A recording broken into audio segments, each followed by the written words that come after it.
Hello friends, तो कैसे हैं आप सब। आज हम स्टार्ट करेंगे chapter 3 of business studies, class 11th, private sector enterprises.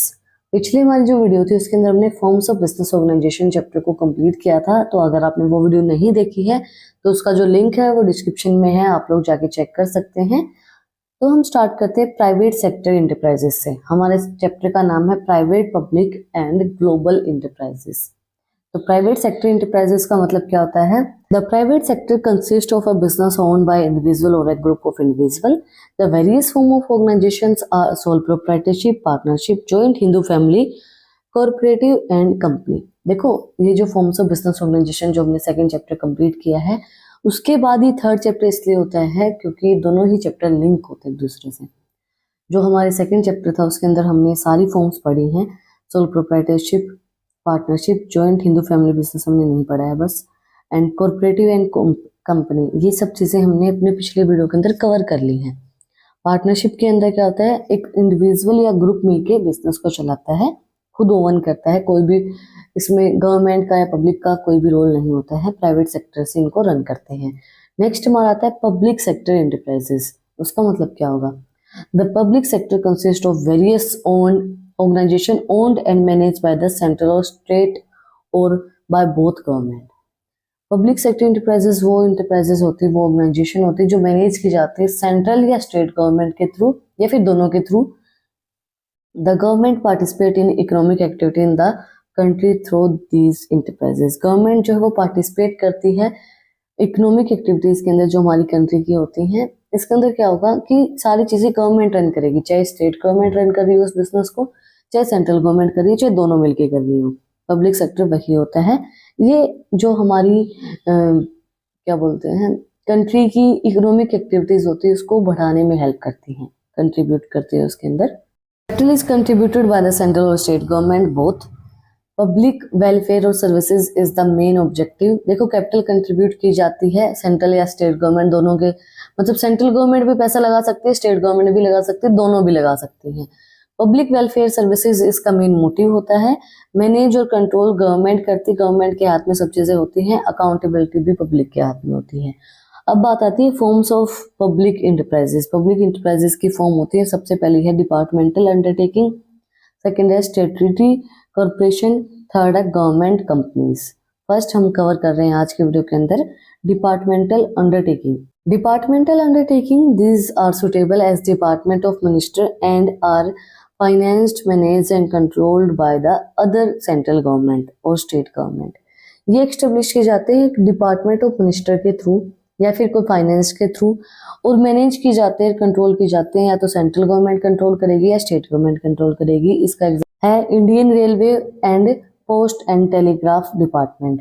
या तो इंडियन रेलवे को भी जो एस्टेब्लिश किया गया है वो डिपार्टमेंट ऑफ फाइनेंस ने किया है या डिपार्टमेंट ऑफ फाइनेंस ने किया है, और इसको मैनेज कौन करता है, कंट्रोल कौन करता है, सेंट्रल गवर्नमेंट और स्टेट गवर्नमेंट, इनमें से कोई भी कर सकती है।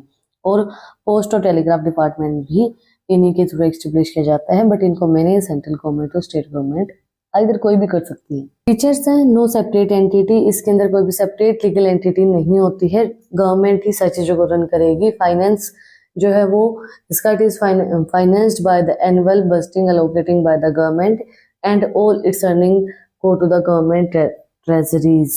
देखो, इसको फाइनेंस भी गवर्नमेंट करती है, जो उसको मतलब गवर्नमेंट ने जो बजट फिक्स किया है वही बजट इसको मिलता है, और जो भी इसकी अर्निंग्स आती हैं वो गवर्नमेंट की ट्रेजरीज के अंदर जाती है, सारा पैसा गवर्नमेंट के पास चला जाता है।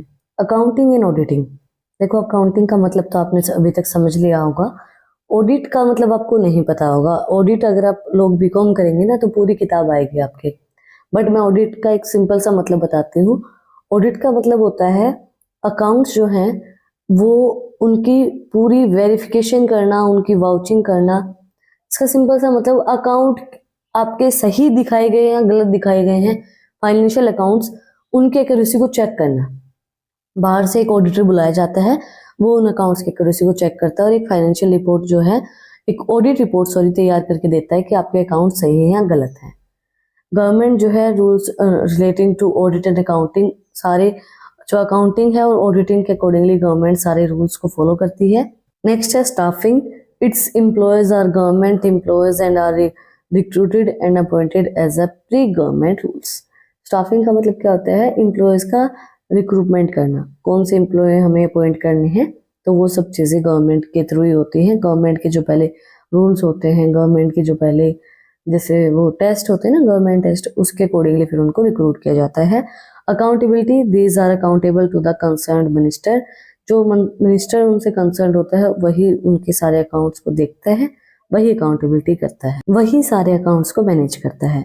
Merits, it is important effective in achieving the objective let down by the government as it is under the direct control of government. ये इफेक्टिव होता है, आपके गोल को अचीव आप इजीली कर पाएंगे क्योंकि सारी चीजें गवर्नमेंट के हाथ में ही होती है। It is the source of government income as its revenue does to be the government territory. ये गवर्नमेंट के लिए एक सोर्स ऑफ इनकम होता है, मतलब गवर्नमेंट को वहां से पैसा आता है जो कि गवर्नमेंट की टेरिटरीज के अंदर जाता है। And it is accountable to the parliament for all its action which ensure proper utilisation of fund.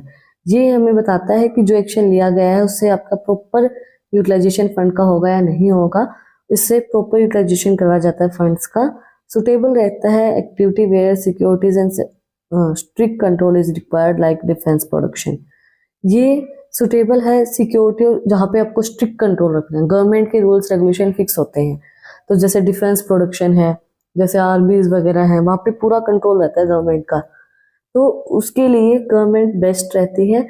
और सुटेबल एक्टिविटी है जहाँ पे आपको सिक्योरिटी चाहिए और स्ट्रिक्ट कंट्रोल चाहिए उस चीज़ के लिए। देन डिमेरिट्स क्या होंगी? It suffer from interference from the minister and top official in their working. ये सफर करता है, भाई मिनिस्टर ने कुछ बोल दिया तो आपको वो चीज़ें चेंज करनी पड़ेंगी। कोई टॉप ऑफिशियल बंदा है वर्किंग के अंदर, वो भी अड़चन लगा सकता है, उसने कह दिया कि ये ऐसा नहीं करना है, तो ये इसकी डिमेरिट्स होंगी। फ्लेक्सिबल ज़्यादा नहीं होता है। Smooth operation, essential for smooth operation of business. जब आपको स्मूथली कोई बिजनेस को चलाना है तो उसके लिए फ्लेक्सिबल नहीं है ये, क्योंकि रूल बन गए वही बन गए। It suffer from the red tapism in day to day work. Red जो पड़ती है, टेपिज्म जो होती है, रेड वगैरह पड़ती है ना, उसके लिए भी, उसके अंदर भी सफर करता है। ऐसी जो ऑर्गेनाइजेशन होती हैं, this organisation are usually incentives to consumer needs and do not provide good and adequate services to them. ये सिर्फ कंज्यूमर नीड्स को फुलफिल करने के लिए होते हैं, तो ये अच्छी सर्विसेज ज़्यादा प्रोवाइड नहीं करवाते हैं। गवर्नमेंट की सर्विसेज आपने देखी होंगी जो गवर्नमेंट हॉस्पिटल्स के अंदर आपको प्रोवाइड करवाई जाती हैं। Such organisations are managed by the civil servants और government officially who may not have the necessary expertise and experience in management. ये जो सर्वेंट्स होते हैं गवर्नमेंट के, उन्हीं के थ्रू मैनेज किए जाते हैं, तो इसलिए उनको ज़्यादा एक्सपर्टीज नहीं होते हैं, वो ज़्यादा अच्छे से वो चीज़ों को मैनेज नहीं कर पाते हैं। ये सुटेबल किस चीज़ के लिए रहेगा? Suitability where full government control is needed, जहाँ पे पूरा कंट्रोल गवर्नमेंट का नीड है उस चीज़ के लिए सुटेबल है।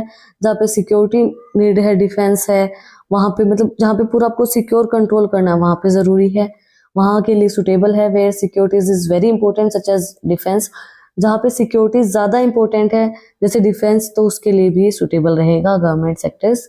आज हम एक ही फॉर्म को कवर करेंगे, नेक्स्ट वीडियो के अंदर हम बाकी की 2 फॉर्म्स को कवर करेंगे नेक्स्ट पार्ट के अंदर। आई होप आपको वीडियो समझ में आएगी, टॉपिक समझ में आया होगा।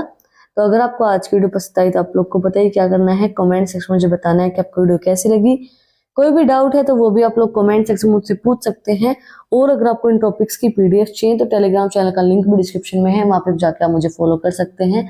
और भी इंटरेस्टिंग रील्स को देखने के लिए इंस्टाग्राम चैनल का लिंक भी डिस्क्रिप्शन में है, वहाँ पे जाके आप मुझे फॉलो कर सकते हैं। और अगर आपको कुछ भी डाउट है, कुछ भी पूछना है, और अगर आपने वीडियो को यहाँ तक देखा है तो प्लीज़ सब्सक्राइब के बटन पे एक मुक्का मार दो और बेल आइकन प्रेस करो ताकि जो सबसे पहले अपडेट है वो आप लोग के पास आए। फिर मिलते हैं एक नई वीडियो के साथ, एक नए टॉपिक के साथ। Like share and subscribe. Thank you for watching my video and enjoy your life.